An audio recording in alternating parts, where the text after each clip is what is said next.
नत्वा सरस्वतीं देवीं शुद्धां गुण्यां करोम्यहं पाणिनीयप्रवेशाय लघुसिद्धान्तकौमुदीम्। ओम शांति शांति शांति।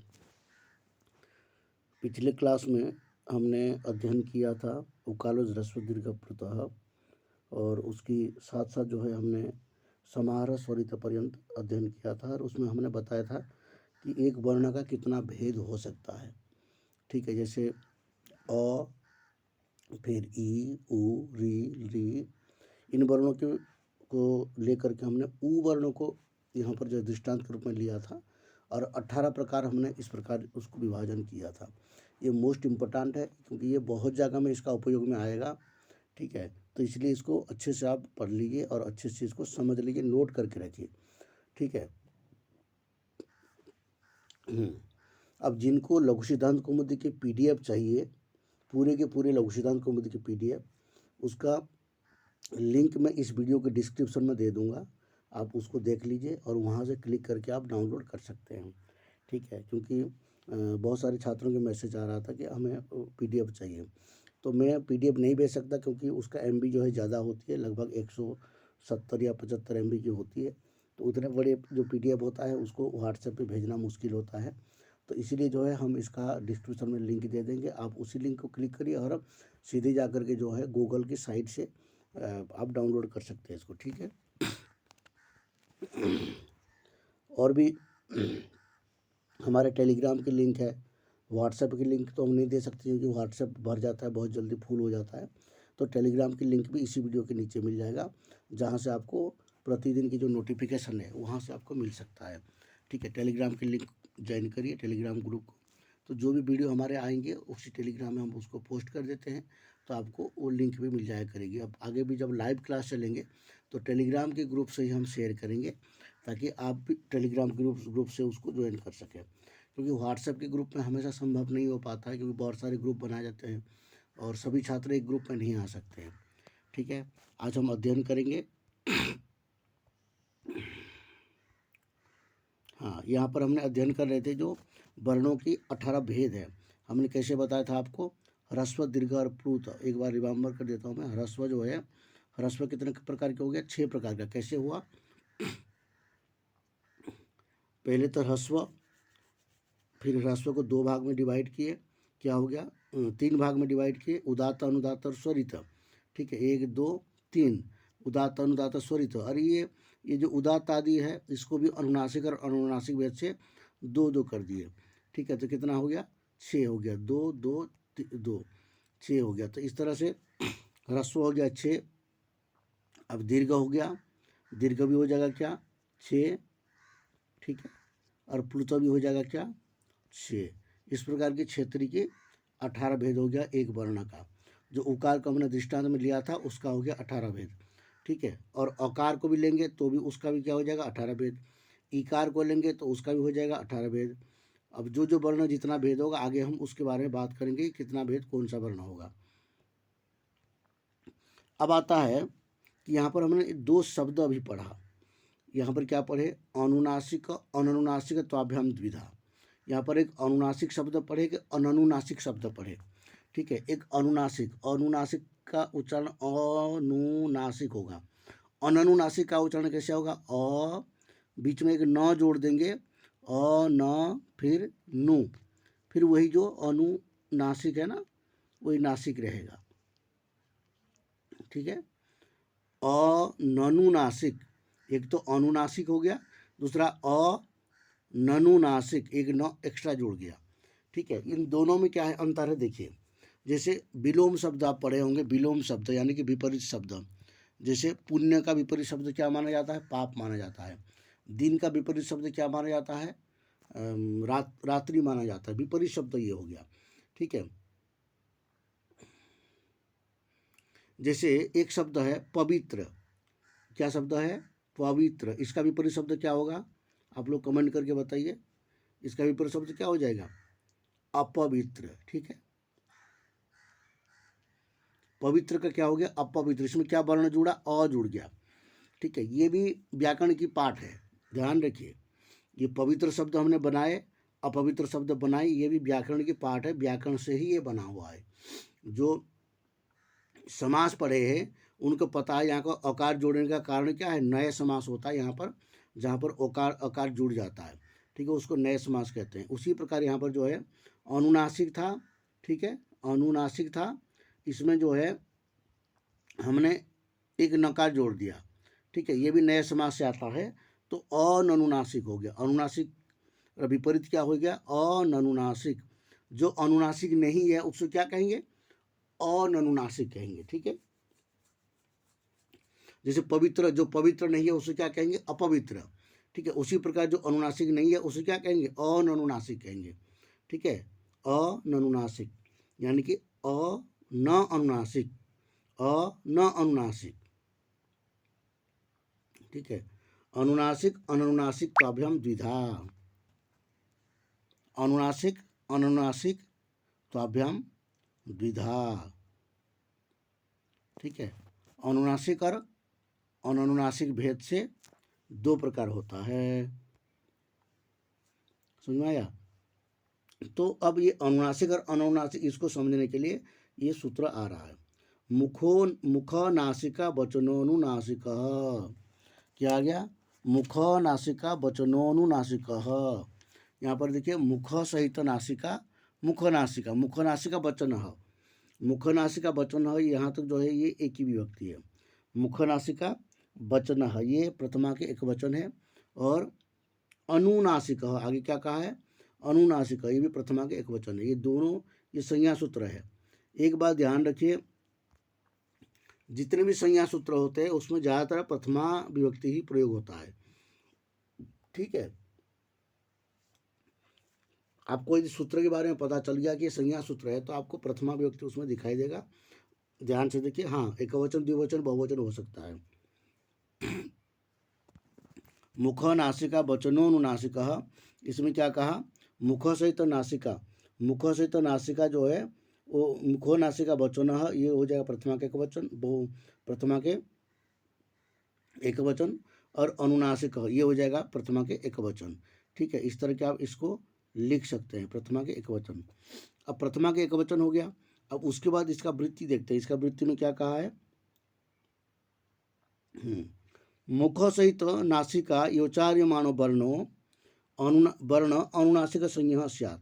मुख सहित नासिकयोः उच्चार्यमान वर्णो, यहाँ पर नासिकयोः दिया है ना, नासिकयः, इसको ओकार को विसर्ग कर देंगे तो उकार इससे अलग हो जाएगा, संधि, ठीक है। इसको विसर्ग कर देंगे, किसको, यकार के बाद विसर्ग करेंगे तो यहाँ से उकार अलग हो जाएगा, ठीक है। नहीं, गलत बोल रहा हूँ मैं, नासिकया उच्चार्यमाण, नासिकया, कया कर देंगे ना तो यहाँ पर आ और ऊ में क्या हो जाएगा, संधि हो जाएगा, तो संधि में क्या हो जाएगा, उकार हो जाएगा, ठीक है। मुख नासिकया उच्चार्यमाणो, उच्चार्यमाणो, ठीक है, उच्चार्यमाणो हो जाएगा। वर्ण अनुनासिक संज्ञा स्यात्, मुख से तो नासिका, देखिए हम वर्ण का उच्चारण कहाँ से करते हैं, मुख से करते हैं। और मुख से तो नासिका, मुख से तो नासिका से, यदि मुख से भी उच्चारण करेंगे, नासिका से भी उच्चारण करेंगे, दोनों मिला करके उच्चारण करेंगे तो उसको क्या कहेंगे, उसको कहेंगे अनुनासिक, ठीक है, अनुनासिक, उसे क्या कहेंगे, अनुनासिक वर्ण कहेंगे। जो वर्ण मुख और नाग दोनों से उच्चारण होगा उसे क्या कहेंगे, अनुनासिक वर्ण कहेंगे। कौन कौन सी वर्ण अनुनासिक होता है, मैं आपको दृष्टांत के लिए बता देता हूँ। जैसे मान लीजिए ठीक है, अ के ऊपर जब चंद्रबिंदु मात्रा लगती है तो इसको कहते हैं य, ठीक है, य, य, ये मुख में भी उच्चारण हो रहा है और नासिका से भी उच्चारण हो रहा है। नाक बंद करेंगे तो इसको य होगा, य नहीं होगा, य होगा, ठीक है। नाक बंद करके आप उच्चारण करके देखिए, ये वर्ण उच्चारण नहीं हो पाएगा, ठीक है। ये हो गया अनुनासिक वर्ण, जो मुख और नाक दोनों से उच्चारण किया जाता है उसको अनुनासिक कहते हैं। तो यहाँ पर आप नोट भी कर सकते हैं, मुख सहित तो नासिका से उच्चारण होने वाला वर्ण अनुनासिक संज्ञक होता है, ठीक है। अनुनासिक समझ में आ गया। अब दूसरा शब्द था अननुनासिक। जो अनुनासिक नहीं होगा उसको क्या कहेंगे? अननुनासिक वर्ण कहेंगे। यानी कि जो वर्ण अनुनासिक नहीं है, जैसे य हो गया, ये हो गया कौन सा? मुख और नाक से उच्चारण होता है, ये अनुनासिक हो गया। य हो गया, केवल ये हो जाएगा अनुनासिक, यानी कि ये वर्ण अनुनासिक नहीं है। केवल इसीलिए अनुनासिक शब्द का प्रयोग किया गया कि जो अनुनासिक नहीं है उसके लिए अनुनासिक शब्द का प्रयोग किया। जो सामान्य वर्ण है वो सब क्या है? अनुनासिक में आ जाएगा, और जिसके अंदर चंद्रबिंदु मात्रा रहेगा उसको अनुनासिक कहेंगे। ये सिंबल है, ये चंद्रबिंदु मात्रा ये सिंबल है, पर ये पहले सिंबल के रूप में प्रयोग नहीं होता था। भूमिकार ऐसे बताते हैं, ये कहते हैं कि बहुत पुराने ज़माने में ये जो अनुसार चंद्रबिंदु मात्रा ये हुआ नहीं करता था, बाद में इसको सिंबल के रूप में प्रयोग किया गया। केवल हम गुरु परंपरा से जानते थे कि ये वर्ण अनुनासिक है। ठीक है, जैसे लर्ण सूत्र मैंने बताया था, लर्ण सूत्र मध्य में इत संज्ञा के, तो उसमें आया है। तो ये भी जो है कहीं पर ये लिखा गया नहीं है, ये गुरु परंपरा से पता चलता है कि जो सूत्र है उस सूत्र के बीच में एक अनुनासिक वर्ण आ रखा है जिसका कि हमको लोप करना है, तो वहाँ पर वो है, तो ये सिंबल के रूप में प्रयोग किया जाता है। ठीक है, तो यहाँ पर हमने क्या पढ़े? अनुनासिक और अनुनासिक पढ़ दिए। ठीक है, तदिथम, इसी प्रकार। ठीक है, अब अनुनासिक अनुनासिक पढ़ लिए, वर्ण को अनुनासिक और अनुनासिक पढ़ लिए। अब जितने भी अनुनासिक वर्ण है उनका हम अभी भेद बताएंगे। जो 18 प्रकार के हमने भेद बताया था, किसमें? उकालो ह्रस्व प्लुत से लेकर के समाहार स्वरित तक, ह्रस्व दीर्घ प्लुत और उदात्त अनुदात्त स्वरित, फिर अनुनासिक अनुनासिक। इसी भेद से जो हमने सभी विषय चर्चा किया था उसमें सारे शब्द अभी क्लियर हो गए हैं। ह्रस्व क्लियर हो गया, दीर्घ क्लियर हो गया, प्लुत क्लियर हो गया, फिर उदात्त अनुदात्त स्वरित भी क्लियर हो गया कि उदात्त किसको कहते हैं, अनुदात्त किसको कहते हैं, स्वरित किसको कहते हैं। और फिर उसमें एक अनुनासिक अनुनासिक शब्द आया, उसको भी यहाँ पर समझा दिए कि अनुनासिक क्या है, अनुनासिक क्या है। अब सभी वर्णों को पता चल गया कि इसमें क्या क्या वर्ण आ गया है। अब उन वर्णों के भेद हम बता रहे हैं। तदितम, इसी प्रकार अ ई उ री एसम वर्णानाम प्रत्येकम अष्टादश भेदा, इसी प्रकार अ ई उ री इन वर्णों का प्रत्येक 18 भेद है। यानी कि अकार का कितना हो जाएगा?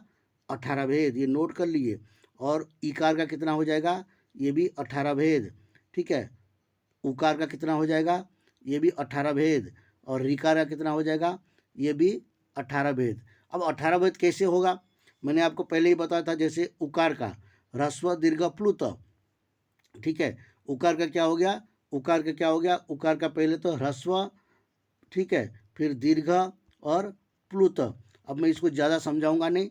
ह्रस्व 6, दीर्घ 6, प्लुत 6, इस प्रकार तुम्हें बता दिया। ह्रस्व 6 कैसे होगा? ह्रस्व उदात्त अनुनासिक, ह्रस्व उदात्त अनुनासिक, 2 हो गया। ह्रस्व अनुदात्त अनुनासिक, ह्रस्व अनुदात्त अनुनासिक, और ह्रस्व स्वरित अनुनासिक, ह्रस्व स्वरित अनुनासिक, ये 2 हो गया। 6 हो गया ना ये। तो ह्रस्व 6, उसी प्रकार दीर्घ 6, प्लुत 6, 6 तरीके 18 हो गया। उ वर्ण 18 हो गया, उसी प्रकार अवर्ण भी 18 हो जाएगा। और कौन कौन वर्ण 18 है? ये 4 वर्ण 18 है। अ ई उ री, ये 4 वर्ण 18 भेद है, यहाँ पर इसे कहा गया। री वर्ण से द्वादश तस्य दीर्घाभावात, ये ध्यान रखिए, ये प्रश्न इंपॉर्टेंट होता है यहाँ पर। अ ई उ री, इन वर्णों का भेद पूछा जाता है कभी कभी। ठीक है, अब री वर्ण से द्वादश तस्य दीर्घाभावात, री वर्ण से द्वादश, री वर्ण का द्वादश भेद है, ये ध्यान रखिए। ली वर्ण का द्वादश भेद है। अभी सभी नोट करते रहिए, एक एक वर्ण जैसे मैंने कहा ऊपर से नीचे तक लिखिए, और उसकी साइड में कितना भेद लिख दीजिए। 12 भेद यहाँ पर है तो 12 भेद लिख सकते हैं। ऊपर में जितना है 18 भेद है तो 18 भेद लिखिए। और जहाँ पर इसमें क्यों 12 भेद हुआ? क्योंकि इसमें दीर्घ नहीं होता है। ठीक है, री वर्ण का क्या नहीं होता है? दीर्घ नहीं होता है। री वर्ण का 12 भेद है। अब क्यों 12 भेद हो गया? क्योंकि इसका एक तो ह्रस्व 6 हो जाएगा और प्लुत 6 हो जाएगा। इसका दीर्घ जो है, ये दीर्घ जो है ये नहीं होता है। ठीक है, ह्रस्व 6 हो गया, प्लुत 6 हो गया, दीर्घ उच्चारण इसका नहीं होता है। री ऐसे वर्ण नहीं होता है। री 2 प्रकार के उच्चारण होगा इसका। ठीक है, इसका दीर्घ उच्चारण नहीं होगा। ठीक है, इसलिए ध्यान रखिए कि दीर्घ उच्चारण से क्यों नहीं होता? क्योंकि उसके दीर्घ अभावात, यहाँ पर क्या शब्द प्रयोग किया गया है? दीर्घ अभावाद, ये शब्द याद रखिए। इसलिए मैं बार बार कहता हूँ कि आप आवृत्ति करना मत छोड़िए, दिन में 1 बार 2 बार जरूर आवृत्ति करिए, ताकि आपको जल्दी ये पंक्ति याद हो जाए। आपको कल ये प्रश्न पूछा जाएगा कि ऋवर्णस्य द्वादश भेद किमर्थम भवति, क्यों होता है, ऋवर्ण का द्वादश भेद क्यों होता है, क्योंकि दीर्घ का अभाव है, इसलिए वो 18 पद नहीं होता। या फिर ऋवर्णस्य अष्टादश भेद किमर्थम न भवति, ऋवर्णस्य द्वादश अष्टादश भेद किमर्थम न भवति इति कारण पश्यतु। कारण देखिए, तो कारण क्या है इसका, दीर्घ का अभाव है, दीर्घ अभावात, ये पंचमी है इसलिए इसको कारण मानते हैं। पंचमिंत जो है कारण होता है, कहीं भी पंचमिंत शब्द प्रयोग होता है ना तो कारण होता है उसको, ठीक है।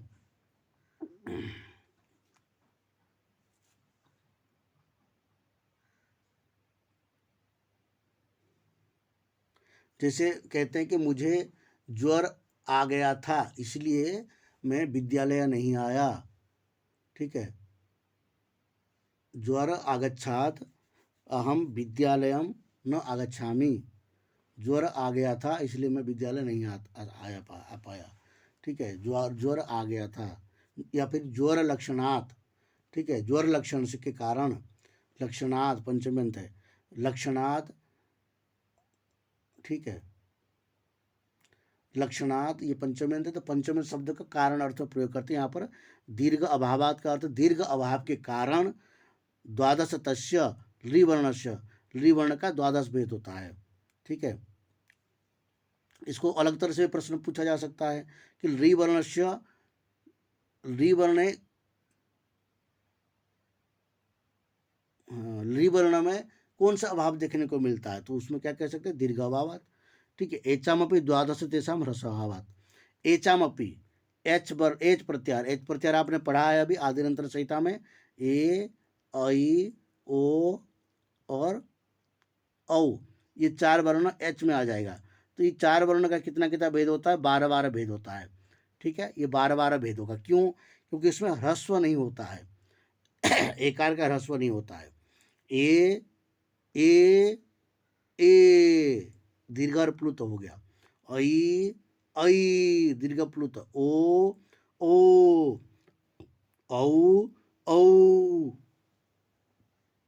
दीर्घ प्लुत होता है, ह्रस्व नहीं होता है। इसलिए ये भी ध्यान रखिए कि ह्रस्व अभावात एचामपि वर्णस्य द्वादश भेद भवति, एच वर्णों का ह्रस्व अभाव होने से द्वादश भेद होता है, ठीक है। अब ये हो गया कौन सा, जो भेद के विषय में हमने पढ़ना चाहते थे वो भेद पूरा के पूरा यहाँ पर समाप्त हो गया। उसके बाद नेक्स्ट आता है वर्णों की जो उच्चारण स्थान, ठीक है, ये भी मोस्ट इम्पोर्टेंट है। वर्णों के उच्चारण स्थान आपको बहुत ही इम्पोर्टेंट है, इसके लिए आपको परीक्षा के उपयोगी से भी ये बहुत इम्पोर्टेंट है और सामान्य प्रयोग की दृष्टि से भी इसका बहुत महत्व है, क्योंकि वर्ण का उच्चारण कहाँ से हो रहा है यदि आपको पता चल जाए तो आप प्रयोग के समय में उस वर्ण के उच्चारण उसी तरह से करने के प्रयत्न करेंगे। जैसे आपको मान लीजिए, जैसे मान लीजिए हमारे हिंदी साहित्य में एक प्रयोग होता है 3 प्रकार के सकार का, ठीक है, 3 प्रकार के सकार का हमारे हिंदी साहित्य में प्रयोग होता है।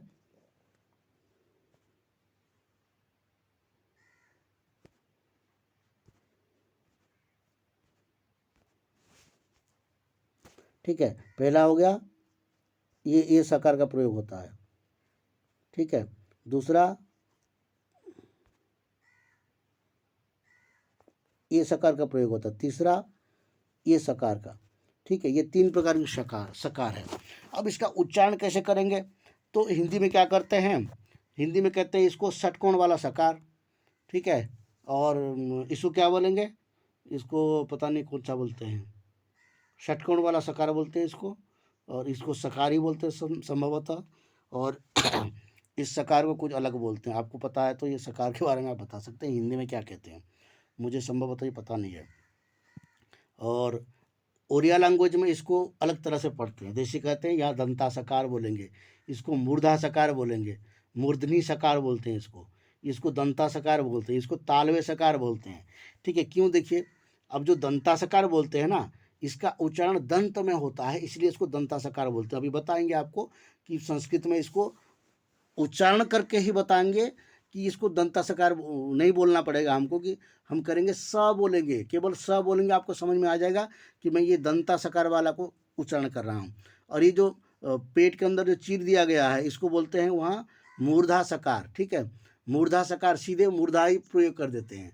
उनको नहीं पता है कि व्याकरण में, संस्कृत व्याकरण में इसको मूर्धा कहा जाता है, मूर्धा के स्थान में उच्चारण होता है, तो इसको क्या कहते हैं, मूर्धा सकार कहते हैं। परंतु हम इसको उच्चारण करेंगे तो सुनाई देगा आपको मूर्धा सकार के उच्चारण कर, जैसे श श श श श ऐसे बोलेंगे तो ये पता चल जाएगा ये मूर्धा सकार है।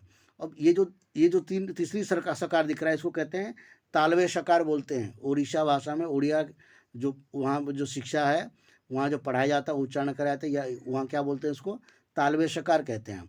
जबकि इसको उच्चारण करने से पता चलना चाहिए तालवे सकार है, तो इसको क्या कहते हैं, इसको संस्कृत में उच्चारण कैसे करेंगे, श श। आपका जो जीवा है वो तालु के स्थान पर टच होना चाहिए तालवे सकार को उच्चारण करते समय। तो यहाँ पर अलग अलग से मूर्धा, तालु, दंता ऐसे बोलने की आवश्यकता नहीं है। तो आप जैसे ही वर्ण उच्चारण करेंगे पता चल जाएगा सकार के, पहला सकार जो है दंता सकार के उच्चारण कर रहे हैं। अब दूसरा का भी उच्चारण से ही पता चल जाएगा, और तीसरा का भी उच्चारण से ही पता चल जाएगा। ठीक है, अब एक बात और भी यहाँ पर है, इसको देखिए, ये शकार को खकार भी पढ़ते हैं, कई जगह में खकार पढ़ते हैं। ठीक है, जैसे षड़ दर्शन की जगह में खड़ दर्शन बोलते हैं। ठीक है, और षटकोण की जगह में खटकोण भी बोल सकते हैं। ऐसे मानस में भी हमने जो वहाँ परंपरागत पढ़ाई होती है वहाँ पर ये शकार को खकार पढ़ते हुए हमने सुना है। ठीक है, ये खकार कब पढ़ते हैं, ठीक है, जब इसके विषय में चर्चा करेंगे। तो जो विद्यार्थी रुद्री का पाठ करते हैं उनको पता होगा कि ये वर्ण जो है कुछ स्थान पर जब आता है, ठीक है, इसका नियम है कि इस वर्ण से पूर्व में कुछ वर्ण हो तो इसको ख उच्चारण होता है। सभी जगह में इसको ख उच्चारण करने की आवश्यकता नहीं है। सभी जगह में ये शकार है तो शकार ही उच्चारण करेंगे।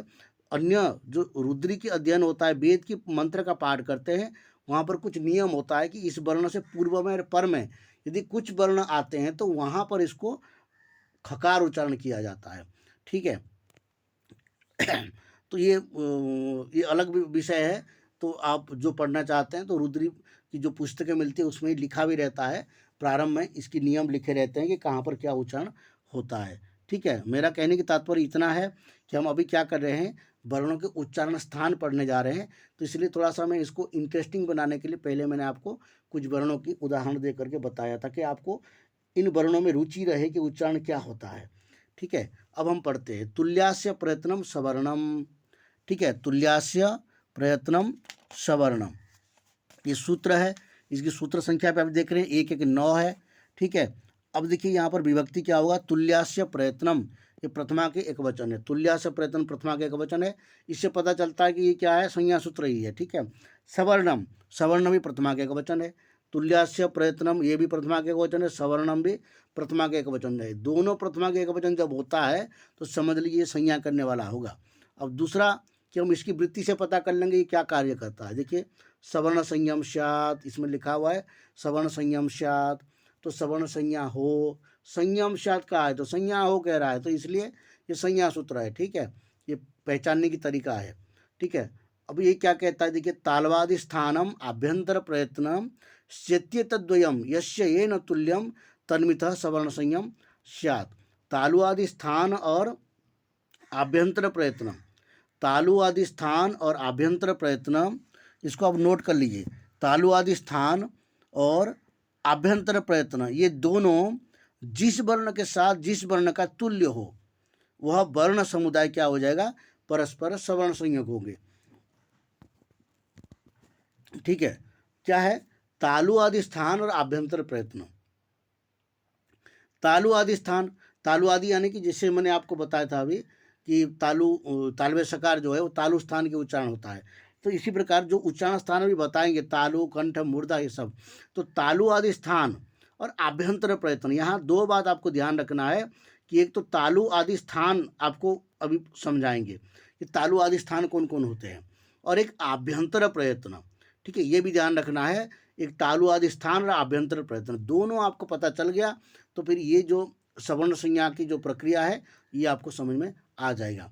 अब तालु आदि स्थान कौन कौन है उसको पहले पढ़ते हैं, फिर आभ्यंतर प्रयत्न में जाएंगे। ठीक है, इसको नोट कर लिया आपने। तालु आदि स्थान और आभ्यंतर प्रयत्न जो जिसके साथ तुल्य होगा, तुल्य नहीं कि समान होगा, वो दोनों वर्ण क्या हो जाएंगे, सवर्ण संयोग होंगे। ठीक है, इसके बीच में एक ब्रैकेट में आ रहा है कुछ पंक्तियां। ठीक है, इसको नोट कर लीजिए। ये जो ब्रैकेट में आ रहा है एक पंक्ति, इसको कहते हैं वार्तिक। पहले मैं कहा था वार्तिक। ठीक है, वार्तिक के बारे में मैंने पहले भी आपको बताया था। वार्तिक लिखने वाले कौन है, कात्यायन ऋषि। ये ध्यान रखिए, परीक्षा में बहुत बार आता है। तो वार्तिक लिखने वाले कौन है, कात्यायन मुनि है। ठीक है, जिनका नाम बररुचि भी है, ये ध्यान रखिए। कात्यायन के नाम बररुचि है। ये परीक्षा में मोस्ट इंपोर्टेंट कभी कभी पूछ लेता है कि बररुचि किस आचार्य के नाम है। ठीक है, तो कात्यायन ऋषि की जो है उनकी नाम बररुचि है, और ये पाणिनि जी के समसामयिक है। पाणिनि, कात्यायनी और पतंजलि, इन तीनों के ऊपर एक डिटेल्स वीडियो मैंने अपलोड किया है, उसका लिंक आपको डिस्क्रिप्शन में मिल जाएगा। जो दूसरे चैनल पर है उसको आप देख सकते हैं। ठीक है, इनके ऊपर एक दंत कथा भी है पतंजलि के ऊपर, जो बहुत ही इंटरेस्टिंग है। एक बहुत ही सुंदर कथा है, उस कथा को आप सुनिए तो आपको महाभाष्य की बात भी उसमें समझ में आएंगे। ठीक है, कुछ लोग कहते हैं कि जो महाभाष्य लिखी गई थी, महाभाष्य जो है कुछ पेड़ के पत्तों में लिखी गई थी और उसकी पेड़ के पत्तों को बकरी खा गई थी।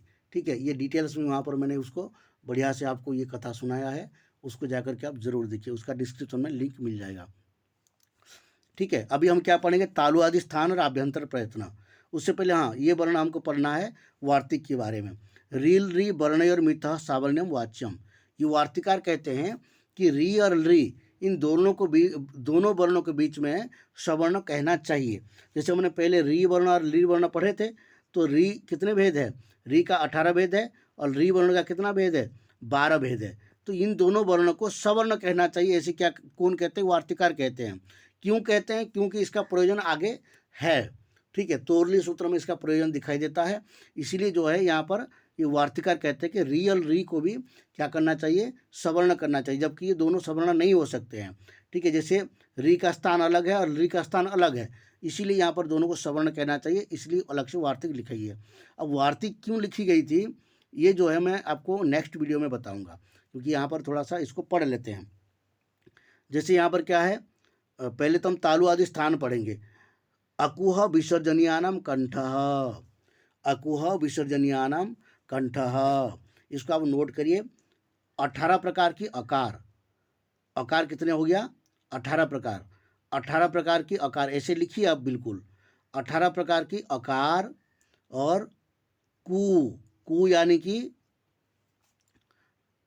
क ख ग घ ङ, कु से क्या लेना है, क ख ग घ ङ, कु यानी कि क वर्ग, क वर्ग से आपको क्या लेना है, क ख ग घ ङ। जो भी वर्ग कहेंगे वहाँ से 5 वर्ण आपको गिन लेना है। ठीक है, इसको कैसे लिखेंगे, 18 प्रकार की अकार, क वर्ग, हकार तथा विसर्जनीय, विसर्जनीय यानी कि विसर्ग का कंठ स्थान होता है। तो कैसे लिखना है आपको, इसको नोट में लिखना पड़ेगा, इसको याद कर लीजिए और नोट में भी लिख लीजिए ताकि आपको कंफ्यूज ना हो। ठीक है, क्योंकि यहाँ से आप कु से भूल जाएंगे क्या कहा था। अ से क्या लेना है, 18 प्रकार की अकार, कु से क्या लेना है, क वर्ग, और क वर्ग जैसे कहेंगे तो क वर्ग से 5 वर्ण आपको गिन लेना है, क ख ग घ ङ, ऐसे 5 वर्ण गिन लेना है। ठीक है, तो जो भी वर्ग कहेंगे उससे 5 वर्ण गिन लेना है आपको। ठीक है, और विसर्जनीय, हकार और विसर्जनीय, इसमें कौन आ गया, 18 प्रकार की अकार, क वर्ग, हकार और विसर्जनीय यानी कि जो विसर्ग दिया जाता है चिन्ह, इनका कंठस्थान होता है। दूसरा इचु यशानाम तालु, देखिए ये बहुवचन है, इचु अकुह विसर्जनीयानाम, अकुह विसर्जनियों का, बहुवचन षष्ठी के बहुवचन प्रयोग हुआ है। इचु यशानाम तालु, 18 प्रकार की इकार, च वर्ग, यकार, शकार का तालु स्थान होता है। नोट कर लीजिए, इचु यशाना तालु में क्या लेना है, 18 प्रकार की इकार, च वर्ग से क्या लेना है, च छ ज झ य, च वर्ग यकार शकार का तालु स्थान होता है। दूसरा हो गया। तीसरा ऋतु रसाणाम मूर्धा, ऋतु रसाणाम मूर्धा, इसमें क्या लेंगे 18 प्रकार के ऋकार, टू से क्या लेना है ट वर्ग, ट वर्ग से क्या लेना है ट ठ ड ढ न, 5 वर्ग तक गिन, 5 वर्ण तक गिन लीजिए। उसके बाद रकार, रकार आ गया, और शकार, ये तालु शकार आ गया, देखिए शकार, ठीक है, शकार का मूर्धा स्थान होता है, ये नोट कर लीजिए। दूसरा इतना हो गया।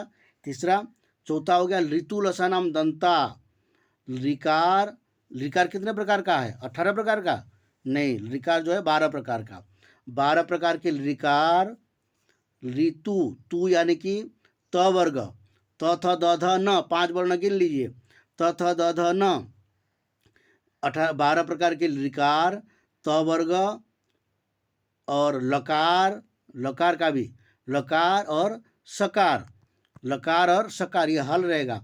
लकार और सकार का दंता स्थान होता है, दंताहा, दंताहा क्यों कहा यहाँ बहुवचन, क्योंकि दांत बहुत होते हैं, 32 दांत गिना जाता है लोगों का, ठीक है, बोलते हैं ना कि 32 दांत तोड़ देंगे, तो यहीं पर 32 दांत हिसाब कर लीजिए, इसलिए दंताहा आया। यहाँ पर देखिए कंठ आया, एक ही कंठ है। तालु, तालु जो है एक ही होता है। मूर्धा एक ही होता है। दंताहा यहाँ पर बहुवचन आ गया, क्योंकि 32 दांत होते हैं, ठीक है, तो इसीलिए क्या होता है ऋतु लसानाम दंताहा, ठीक है, ये समझ में आ गया। 12 प्रकार के ऋकार, त वर्ग, लकार सकार का दंत स्थान होता है। अब उसके बाद उपपदमान्यानाम ओष्ठौ, इसको देखिए ऊ पू में दीर्घ है, ठीक है, ऊ हो गया, और पू को ह्रस्व करेंगे तो एक उकार अलग हो जाएगा, ठीक है, क्योंकि उसमें 2 उकार है, तभी तो पू दीर्घ है, दीर्घ का मतलब 2, ठीक है। उपपदमानीय, ठीक है, 18 प्रकार की उकार, पू से प वर्ग, प फ ब भ म, 5 वर्ण ले लीजिए। 18 प्रकार की पकार, 18 प्रकार की उकार, प वर्ग, और उपदमानीय, आगे पढ़ेंगे उपदमानीय और जीवामूल्य का। उपदमानीय का ओष्ठ स्थान होता है, इनका स्थान क्या हो जाएगा ओष्ठ हो जाएगा। इसको पूरा कंठस्थ करना है, परीक्षा में ये सारे पूछता है, और परीक्षा के बिना भी अगर आपको याद नहीं होगा तो व्याकरण आप नहीं पढ़ पाएंगे आगे। जैसे संधि में जाएंगे इन सबको मिलाप करना पड़ेगा, कंठ का तालु का, कौन वर्ण कंठ है कौन वर्ण तालु है, मिलता है कि नहीं मिलता है, कंठ के कंठ मिलाना है, तालु के तालु वर्ण में मिलाना है, ये सब कंठस्थ नहीं होगा तो आगे कुछ काम चलेगा नहीं। क्या हो गया उपपदमान ओष्ठ हो गया। और यमंगणना नाम नासिका च, यमंगण न, इन वर्णों का नासिका है, यमंगण न, इनका क्या है नासिका है। जैसे य को य ही ले लीजिए, इसमें 18 और 12 की नहीं आएगा, और म ग ण और न, ठीक है, इनका क्या है नासिका च लिखा हुआ है यहाँ पर, ठीक है, च वर्ण आया है। अब च वर्ण से क्या होता है, जहाँ पर च वर्ण आता है ना, च है अव्यय यहाँ पर, तो च वर्ण जहाँ आता है वहाँ पर पूर्व पद से कुछ अध्यार करना होता है, ठीक है, पूर्व से कही गई बातों से अध्यार करना पड़ता है, ठीक है।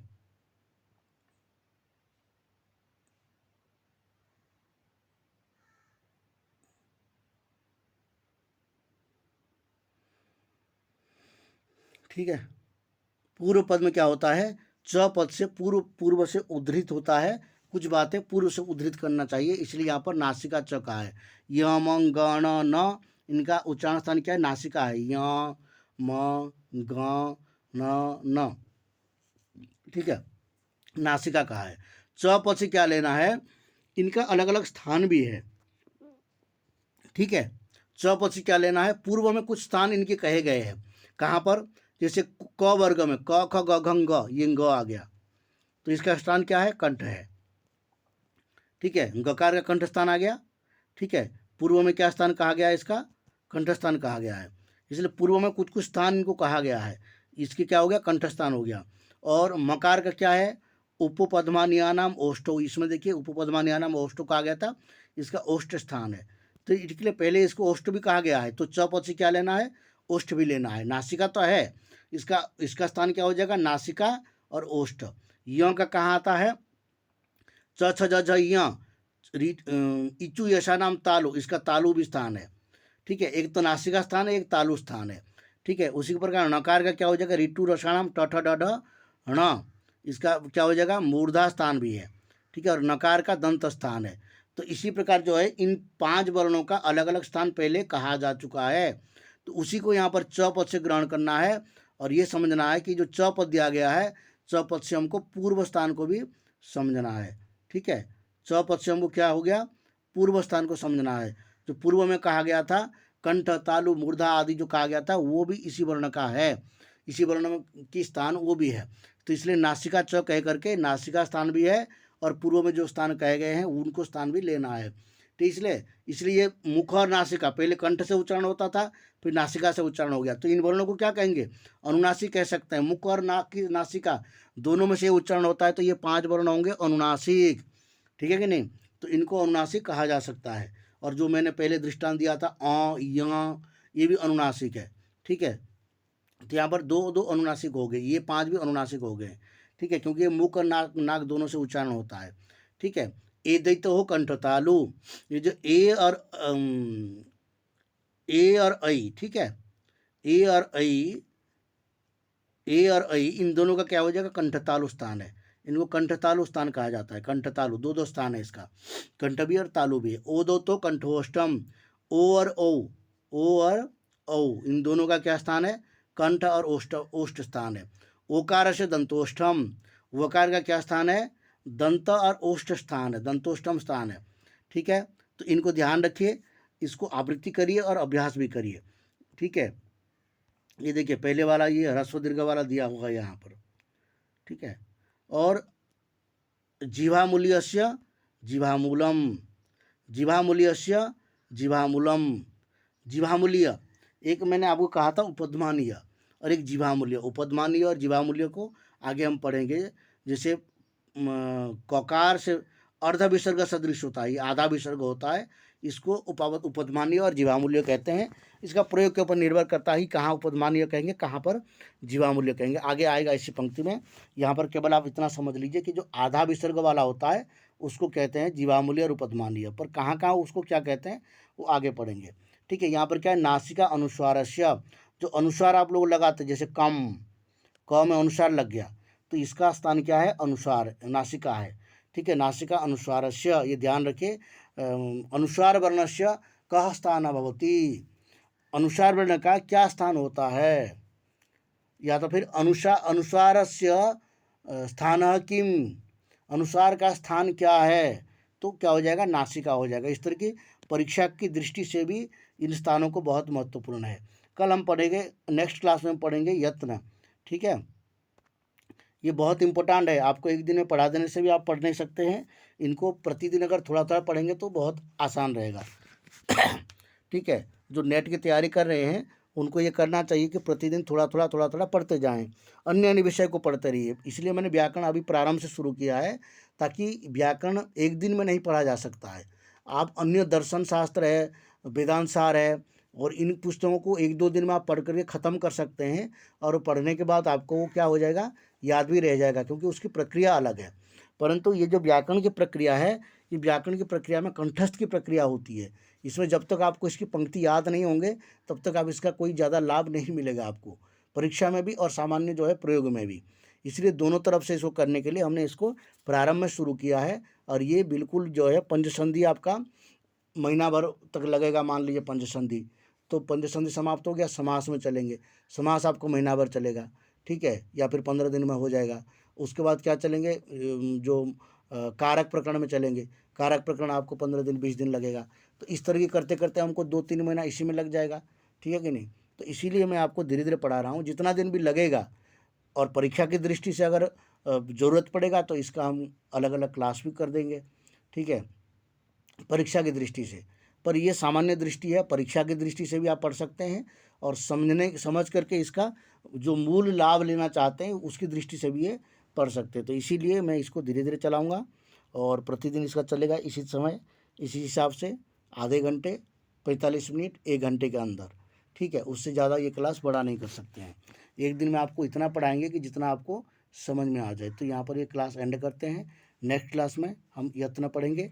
हाँ, और जो मैंने आपको कहा था कि हाँ, वार्तिक के विषय में एक बात बताऊंगा, तो मैं कल बताऊंगा, नहीं तो फिर वार्तिक जहाँ भी आएगा वहाँ हम आपको उसको हम क्लियर कर देंगे। ठीक है, यहाँ पर क्योंकि मुझे यहाँ तक लाना था, तो ये चैप्टर कंप्लीट करना था यहाँ तक, इसलिए मैंने वार्तिक के बीच में उसको नहीं बताया। ठीक है, वार्तिक के बारे में आपको बाद में पता चल जाएगा, आप कमेंट करके बता सकते हैं। ओम पूर्णमदः पूर्णमिदं पूर्णात् पूर्णमुदच्यते पूर्णस्य पूर्णमादाय पूर्णमेवावशिष्यते। ओम शांति शांति शांति।